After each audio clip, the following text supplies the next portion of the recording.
வழக்கு பதிவு பண்ணியிருக்காங்க ராகுல் காந்தி மேலே, அதை பற்றி சொல்லுங்கள். என்னங்க? ராகுல் காந்தி மேலே இந்த நாடாளுமன்றத்தில் கூச்சல் குழப்பம், அதை சட்டப்படியாக சந்திப்பார். சார், இடைத்தேர்தல் ஈரோடு கிழக்கு இடைத்தேர்தல் திமுக வசமாகுமா சார்? திமுக வசமாகதில்லை, திமுக கூட்டணி வசமாகும்.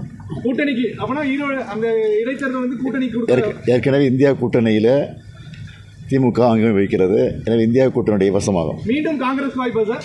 மீண்டும் ஈரோடு கிழக்கு காங்கிரஸ்க்கு ஒதுக்கிடுவோமா? அது முறையாக அவருடன் கலந்து பேசி முடிவெடுத்து அறிவிப்போம்.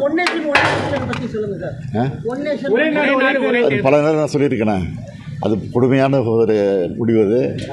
அது ஜனநாயகத்தை படுகொலைக்கு தள்ளக்கூடிய நிலையில் அந்த ஒரே நாடு ஒரே தேர்தல் என்பது, ஒரே நாள் ஒரே தேர்தல் என்பது நிச்சயமாக அது ஒரு ஜனநாயகத்தை படுகொலைக்கு தள்ளக்கூடிய மோசமான செயலாகும்.